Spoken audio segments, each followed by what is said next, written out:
ഇന്ന് ഞാൻ നിങ്ങൾക്ക് ഉണ്ടാക്കി കാണിക്കാൻ പോകുന്നത് വിഷുവിൻ്റെ ഒരു സ്പെഷ്യൽ അടയാണ്. വിഷു ദിവസം എല്ലാ വീടുകളിലും ഉണ്ടാക്കുന്ന ഒരു വിഭവമാണ് അട. അത് തലേ ദിവസം രാത്രിയാണ് അട ഉണ്ടാക്കുക. അന്ന് അത് എന്നിട്ട് കണി വയ്ക്കുമ്പോൾ ഈ അട കണി വയ്ക്കാറുണ്ട്. അപ്പോൾ ഇപ്രാവശ്യം ഉണ്ടാക്കാൻ പോകുന്ന ഒരു സ്പെഷ്യൽ അടയാണ്. അപ്പോൾ അതെന്താണെന്ന് നമുക്ക് നോക്കാം. ഞാൻ ഇതിലേക്ക് എടുത്തിട്ടുള്ളത് ഒരു 250 ഗ്രാം അരിപ്പൊടി. അത് വളരെ നൈസായിട്ടുള്ള അരിപ്പൊടിയാണ് എടുത്തിട്ടുള്ളത്. അതുപോലെ തന്നെ ഒരു മുറി തേങ്ങ ചിരകി, ഇത് നല്ല പച്ച തേങ്ങയാണ്. ഇത് ചിരകി എടുത്തിരിക്കുന്നത് പച്ച, നല്ലോണം മൂത്ത് വരടായ തേങ്ങയല്ല, പച്ച തേങ്ങ, നല്ല പാലുള്ള തേങ്ങയാണ് എടുത്തിട്ടുള്ളത്. അതുപോലെ തന്നെ ഇതുപോലെ ഒരു 100 ഗ്രാം ശർക്കര ഉണ്ടാവും ഇതിൽ, 3 എണ്ണം, ഏകദേശം 100 ഗ്രാം ശർക്കര. അതുപോലെ അങ്ങനെ 4-5 അണ്ടിപ്പരിപ്പ് ഉണ്ട് ഇതിൽ. അതുപോലെ തന്നെ ഇതിൻ്റെ സ്പെഷ്യലാണ് ഒരു കഷ്ണം നന്നായി പഴുത്തിട്ടുള്ള ഒരു നേന്ത്രപ്പഴത്തിൻ്റെ കഷ്ണം. അതുപോലെ തന്നെ 1 ടീസ്പൂൺ നെയ്യും വേണം, ഒരു ചെറിയ 1/2 ടീസ്പൂൺ ഉപ്പും. അതുപോലെ ഇത് കുഴയ്ക്കാൻ ഉപയോഗിക്കുന്നത് ചൂടുവെള്ളമാണ്. നമ്മൾ ഒരുപാട് തിളച്ച വെള്ളമാവാൻ പാടില്ല, എന്നാൽ ചൂട് വേണം. കാരണം ചൂടുവെള്ളത്തിൽ കുഴച്ചാലാണ് അടയ്ക്ക് നല്ല മയം ഉണ്ടാവുള്ളൂ. അപ്പോൾ കയ്യിൽ മുങ്ങിയ ചൂട്, കുഴയ്ക്കാനുള്ള പാകത്തിനുള്ള ചൂട് വേണം, ഇളം ചൂടാവാനും പാടില്ല. ഇത്രയൊക്കെ സാധനം. അതേപോലെ ഞാനിത് വാഴയിലയിലാണ് ഉണ്ടാക്കുന്നത്. കുറച്ച് വാഴയില ഇവിടെ വെച്ചിട്ടുണ്ട്. ഇനി നമ്മൾക്ക് വിഷുവിൻ്റെ സ്പെഷ്യൽ അട ഒന്ന് ഉണ്ടാക്കി നോക്കാം. ആദ്യമായിട്ട് ചെയ്യണത്, ഞാൻ ഈ 1/2 ടീസ്പൂൺ ഉപ്പ് പൊടി, അധികം ആവശ്യമില്ല, 1/2 ടീസ്പൂൺ ഉപ്പ് പൊടി, ഉപ്പ് ഈ പൊടിയിൽ ഒന്ന് ഇളക്കി കൊടുക്കണം. നല്ലപോലെ ഒന്ന് 1/2 ടീസ്പൂൺ മതി, കുറച്ച് ഉപ്പ് മതി. തീരെ ഉപ്പിടാതെ സുഖം ഉണ്ടാവില്ല അട. അപ്പോൾ ഞാൻ 1/2 ടീസ്പൂൺ ഉപ്പ് ഈ 250 ഗ്രാം അരിപ്പൊടിയിൽ ഇതുപോലെ മിക്സ് ചെയ്തു. ഇനി ഞാൻ ചെയ്യാൻ പോണത് കാണിച്ചു തരാം. ഞാൻ ഈ ശർക്കര ഒരു ചെറിയ ഗ്ലാസ് വെള്ളം ഒഴിച്ചിട്ട് ഉരുക്കാൻ വയ്ക്കുകയാണ്. അധികം വെള്ളം ഒഴിക്കാൻ പാടില്ല. ഈ ശർക്കര ഒന്ന് നന്നായിട്ട് ഉരുക്കാൻ പോവുകയാണ്. ശർക്കര ഉരുക്കാൻ വെച്ചിട്ടുണ്ട്. ഇനി നമുക്ക് ഈ പൊടി ഒന്ന് കുഴച്ചെടുക്കാം. ആദ്യം ഇളം ചൂടല്ല, ഒരു വിധം ചൂടുണ്ട്. അതാദ്യം ഒന്നിങ്ങനെ ഒഴിച്ചു കൊടുക്കണം. നന്നായിട്ട് ഒന്ന് ഒഴിച്ചു കൊടുത്ത് എല്ലായിടത്തും പിടിക്കുന്നത് വരെ.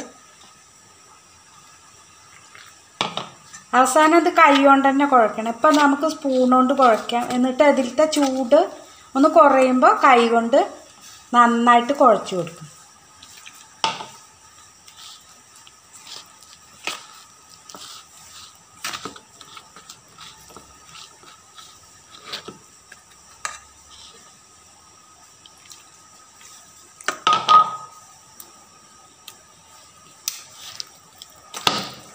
ഇപ്പോൾ കൈ കൊണ്ട് കുഴയ്ക്കാനുള്ള ചൂടുണ്ട്, എന്നാലും കൈ കൊണ്ട് കുഴയ്ക്കാൻ പറ്റും. ഇത് നന്നായിട്ടൊന്ന് എല്ലായിടത്തും ഇങ്ങനെ അതിലത്തെ ഉപ്പ്, ആദ്യമായിട്ട് ഉപ്പ് പിടിക്കുന്ന വരെ നല്ലപോലെ ഒന്ന് കുഴച്ച് കൊടുക്കണം. അടുത്തതായി ഞാൻ ചെയ്തിട്ടുള്ളത്, നല്ല പഴുത്ത ഒരു അരമുറി നേന്ത്രപ്പഴം ഉണ്ടായിരുന്നില്ലേ, അത് ഞാൻ ഇതുപോലെ ചെറുതായിട്ട് കട്ട് ചെയ്ത് വെച്ചിട്ടുണ്ട്. വളരെ ചെറുതായിട്ട് ഇങ്ങനെ അരിഞ്ഞിട്ടുണ്ട്. അതുപോലെ 4-5 അണ്ടിപ്പരിപ്പ് എടുത്തിരുന്നു, അത് ഇതുപോലെ പൊടിയായിട്ട് അരിഞ്ഞിട്ടുണ്ട്. ഇനി ഇത് നമ്മൾക്ക് ഒന്ന് നെയ്യിൽ വറുത്തെടുക്കണം. അതിന് വേണ്ടിയിട്ട് ഞാൻ ഈ ചീനച്ചട്ടിയിൽ 1 ടീസ്പൂൺ നെയ്യ് ഒഴിച്ചിട്ടുണ്ട്. ഇനി ഈ നെയ്യിൽ നമ്മൾ ഈ അണ്ടിപ്പരിപ്പ് എടുത്ത് നമ്മൾ ഗ്യാസിൽ വെച്ച് ചൂടാക്കി ഒന്ന് മൂക്കണം. ഈ അണ്ടിപ്പരിപ്പ് ഈ നെയ്യിൽ ഞാനൊന്ന് വറുത്ത് കോരാൻ പോവുകയാണ്. അത് നന്നായി ഒന്ന് മൂക്കട്ടെ. 1 ടീസ്പൂൺ നെയ്യ് മാത്രമേ എടുത്തിട്ടുള്ളൂ, അത്രേ ആവശ്യമുള്ളൂ.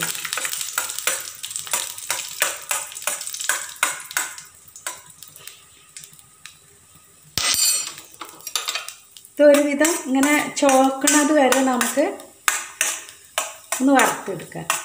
എന്നിട്ട് ഞാൻ ഈ മുറിച്ച് വെച്ച പഴം ഇതിലേക്ക് ഇടുക. അതൊന്ന് വഴറ്റണം, ഒന്ന് വഴറ്റിയെടുക്കാൻ പോവാണ്.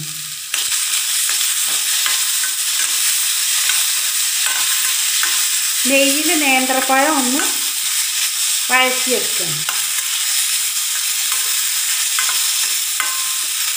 ഒരു 2 മിനിറ്റ് നേരം ഇങ്ങനെ ഒന്ന് ചൂടായിട്ട് അതിൻ്റെ ആ ഒരു ഇത് പോണത് വരെ ഇങ്ങനെ ഒന്ന് നമ്മൾ ഇളക്കി കൊടുത്താൽ മതി. അധികം ഫ്ലെയിമൊന്നും വേണ്ട. അതുപോലെ ആ നെയ്യ് എല്ലാ കഷ്ണത്തിലും പിടിക്കുന്ന വരെ ഒന്ന് ആ നെയ്യിൻ്റെ മണം കിട്ടാൻ വേണ്ടിയിട്ടാണ് ഒന്ന് ഇങ്ങനെ വഴറ്റി കൊടുക്കാം.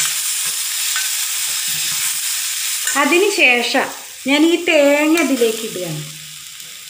ചിരകി വെച്ച തേങ്ങ ഇതിലേക്ക് ഇട്ടു. ഇനി അതും ഒന്നിങ്ങനെ വഴറ്റി കൊടുക്കും. അപ്പം നമുക്കിതിൽ ഒരു വറുത്തതിൻ്റെ ഒരു മണം കിട്ടും. അതിന് വേണ്ടിയിട്ടാണ് ഇങ്ങനെ ചെയ്യുന്നത്. നല്ലൊരു മണം ഉണ്ടാവും, ഒരു വറവിൻ്റെ മണം, നെയ്യിൻ്റെ, അതുപോലെ അണ്ടിപ്പരിപ്പ്. ഇനി ഞാൻ ചെയ്യാൻ പോണത് ഈ ശർക്കര ഉരുക്കി വെച്ചിട്ടുണ്ട്, അത് ഇതിലേക്ക് ഒഴിച്ചു കൊടുക്കണം. എന്നിട്ട് ഞാൻ ഇതൊരു തരം കുഴമ്പ് പരുവാക്കണം. ഒരുപാട് വെള്ളമയുള്ളതൊക്കെ ഒന്ന് വറ്റിച്ചെടുക്കുക. ഇപ്പം ഇതിലുള്ള ഇത് എന്താണെന്ന് വെച്ചാൽ, ആദ്യം 1 ടീസ്പൂൺ നെയ്യിൽ ഞാൻ അണ്ടിപ്പരിപ്പ് വറുത്തു. അതിലേക്ക് ഈ പഴം നുറുക്കിയത് ചേർത്ത് കൊടുത്തൊന്ന് വഴറ്റി. അതിന് ശേഷം തേങ്ങ ഇട്ടു, പിന്നെ ശർക്കര ഉരുക്കിയത്. ഇനി ഇതിൽ ഒന്ന് കുറച്ച് തേങ്ങയുടെ ഒരു ഇത് കാണാണ്ട് അതൊന്ന് ചെറുതായിട്ടൊന്ന് വറ്റുന്ന വരെ ചെറിയ ഫ്ലെയിമിലൊന്ന് ഇടാം നമുക്ക്. ഇപ്പം ഞാൻ ഇവിടെ ഇതുപോലെ ഒരു മിശ്രിതം ഉണ്ടാക്കി വെച്ചിട്ടുണ്ട്. അപ്പോൾ 1 ടീസ്പൂൺ നെയ്യിൽ അണ്ടിപ്പരിപ്പ് വറുത്തു. അതിന് ശേഷം ആ നേന്ത്രപ്പഴം ചെറുതായി നുറുക്കിയത് അതിലിട്ട് വഴറ്റി. അതിന് ശേഷം തേങ്ങ ഇട്ടിട്ടൊന്ന് വഴറ്റി. എന്നിട്ട് അതിൽ ശർക്കര, ഉരുക്കിയ ശർക്കര ഒഴിച്ചു. നിങ്ങൾക്കതിൽ വെള്ളം അധികം, കുറച്ച് വെള്ളത്തിലാണ് ശർക്കര ഉരുക്കാൻ പാടുള്ളൂ. ഇനി അഥവാ വെള്ളം അധികമായി എന്ന് വെച്ചാൽ നിങ്ങളൊരു കാര്യം ചെയ്താൽ മതി, കുറച്ചുകൂടി തേങ്ങ അതിൽ ചിരകിയിട്ടാൽ മതി. അപ്പോൾ പാകത്തിന് ഇതുപോലെ അടയിൽ ഇടാൻ പാകത്തിന് ഇങ്ങനെ വെള്ളം അധികം ഒരുപാട് വെള്ളമായി ആവാൻ പാടില്ല. ഇങ്ങനെ ഒരു ഈ പരുവത്തിലാണ് പാടുള്ളൂ. അല്ലെങ്കിൽ അത് അട വേവുമ്പോൾ അതിലത്തെ വെള്ളമൊക്കെ ഒലിച്ചു പോകും. അപ്പോൾ പാകത്തിനുള്ള ഇതുപോലെ ഒരു ഇടത്തരം ഇതിലാണ് പാടുള്ളൂ. അപ്പം വെള്ളം അധികമായി എന്ന് വെച്ചാൽ ഒന്നില്ലെങ്കിൽ വറ്റിക്കാം, അല്ലെങ്കിൽ കുറച്ചുകൂടി തേങ്ങ ചിരകിയിട്ടാൽ മതി. അപ്പം എന്നിട്ട് ഞാൻ ഇതിൽ 1/2 ടീസ്പൂൺ ഇതുകൂടി ഇട്ടിട്ടുണ്ട് കേട്ടോ. 4-5 ഏലക്കായ ഇട്ടിട്ടുണ്ട്. അപ്പോൾ ആ ഏലക്കായയുടെ മണം കിട്ടാൻ വേണ്ടിയിട്ട് 4-5 ഏലക്കായ പൊടിച്ചത് ഇതിൽ ഇട്ടിട്ടുണ്ട്. നമ്മളുടെ അരിപ്പൊടി കുഴച്ച് വെച്ചില്ലേ, അപ്പോൾ ഈ കുഴച്ച് വെച്ചതിന് ശേഷമാണ് ഞാൻ ഈ ജോലികളൊക്കെ ചെയ്തത്. അത് കാരണം അത്ര സമയം ഈ അരിപ്പൊടി ഇങ്ങനെ ഒരു പരുവപ്പെട്ടിട്ടുണ്ട്. ഒരു 10-15 മിനിറ്റ് നേരം ഇങ്ങനെ ഇരിക്കണം. എന്നാലാണ് നമ്മൾ ഒരു പരത്തുമ്പോൾ നൈസായി പരത്താൻ പറ്റുള്ളൂ. അപ്പോൾ ഇപ്പോൾ പാകത്തിന് അളവായിട്ടുണ്ട്. ഇനി നമുക്ക് ഇത് വാഴയിലയിൽ ഒന്ന് പരത്തി നോക്കാം. വാഴയിൽ നിന്ന് മുറിച്ചെടുത്ത ശേഷം നന്നായി കഴുകി തുടച്ചതാണ് കേട്ടോ. എന്നിട്ട് ഇനി നമുക്ക് പരത്താൻ തുടങ്ങാം. ഇതുപോലെ ഒരു ഉണ്ട എടുത്തിട്ട് ഇങ്ങനെ വയ്ക്കുക. നമ്മൾ ഒരു പാത്രത്തിൽ കുറച്ച് വെള്ളം വെക്കണം. ഇത് ഒട്ടുമ്പോൾ കൈ ഇങ്ങനെ ഒന്ന് നനച്ച് കൊടുക്കുക. ഇനി നമുക്കിത് നൈസായിട്ട് പരത്തി കൊടുക്കാം ഇതുപോലെ. അഥവാ ഒട്ടി പിടിക്കുമ്പോൾ ഇത്തിരി വെള്ളം ഇങ്ങനെ ആക്കി കഴിഞ്ഞാൽ നല്ലപോലെ നൈസായി പരത്താൻ പറ്റും. ഇത് അടക്കി എടുക്കേണ്ടത് നൈസായിട്ടുള്ള അരിപ്പൊടിയാണ്, എങ്കിലേ അതിൻ്റെ ടേസ്റ്റ് കിട്ടുള്ളൂ. തരിയുള്ളത് പാടില്ല. നോക്കൂ, നന്നായിട്ട് നൈസായിട്ടാണ് പരത്തുന്നത്, എന്നാലാണ് സ്വാദ് ഉണ്ടാവുള്ളൂ. കയ്യിൽ ഒട്ടി പിടിക്കുമ്പോൾ ഒന്ന് വെള്ളമാക്കി കൊടുത്താൽ മതി, അപ്പോൾ ഒരു പ്രയാസമില്ല. അട എത്ര നൈസാവുന്നോ അത്രയും ടേസ്റ്റ് ആയിരിക്കും. അപ്പം നിങ്ങൾക്ക് ഇപ്രാവശ്യത്തെ സ്പെഷ്യൽ അടയാണ് വിഷുവിന്. നമുക്ക് അണ്ടിപ്പരിപ്പ്, നേന്ത്രപ്പഴം ഇത് രണ്ടും നെയ്യിൽ വഴറ്റി തേങ്ങ ഇട്ടിട്ട് തേങ്ങയും അതുപോലെ ശർക്കരയുടെ വെള്ളം, ഉരുക്കിയ ശർക്കര ഇതിൽ ഏറ്റവും അധികം ശ്രദ്ധിക്കേണ്ടത് ശർക്കര കുറച്ച് വെള്ളത്തിൽ ഉരുക്കാൻ പാടുള്ളൂ എന്നുള്ളതാണ്.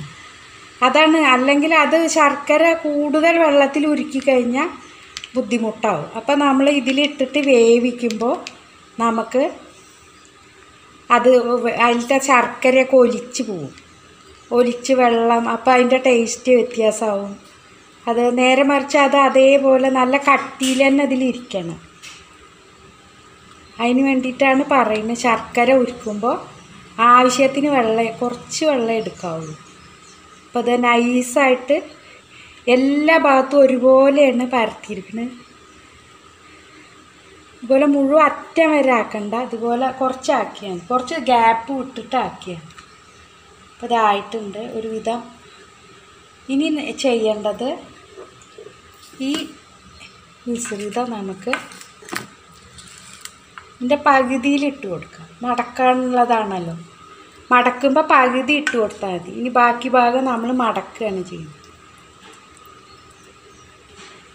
നല്ലൊരു മണമൊക്കെ വരുന്നുണ്ട്. ശർക്കരയും തേങ്ങയും ഏലക്കായ, നെയ്യ്, അണ്ടിപ്പരിപ്പ്, അതിൻ്റെയൊക്കെ ഒരു മണം ഭയങ്കര മണമാണ്.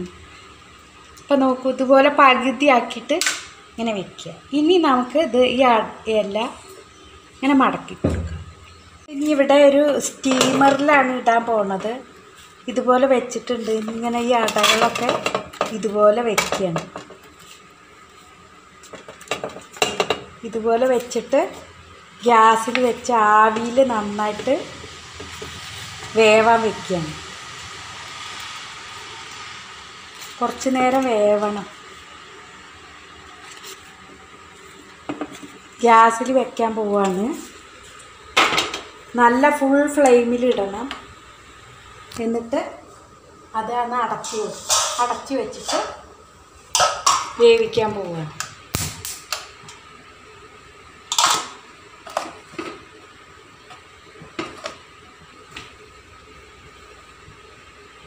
ഈ അട വെന്തോന്ന് നമുക്കൊന്ന് നോക്കാം. കണ്ടിട്ട് വെന്തിട്ടുണ്ട്, നല്ലപോലെ വെന്ത് തോന്നുന്നു.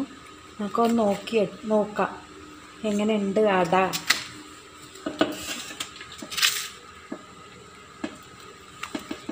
കാണുമ്പോൾ തന്നെ നല്ല ടേസ്റ്റിയാണെന്ന് തോന്നുന്നു.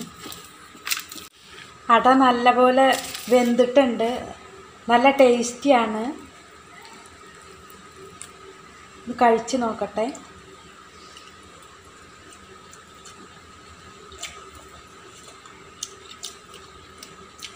നല്ല ടേസ്റ്റ് ഉണ്ട് വിഷുവിൻ്റെ ഈ സ്പെഷ്യൽ അട.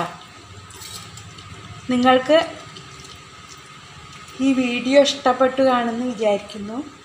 നിങ്ങളും ഇതുപോലെ അട ഉണ്ടാക്കി നോക്കണം, അഭിപ്രായം പറയണം. എൻ്റെ ഈ ചാനൽ സബ്സ്ക്രൈബ് ചെയ്യണം. Thank you.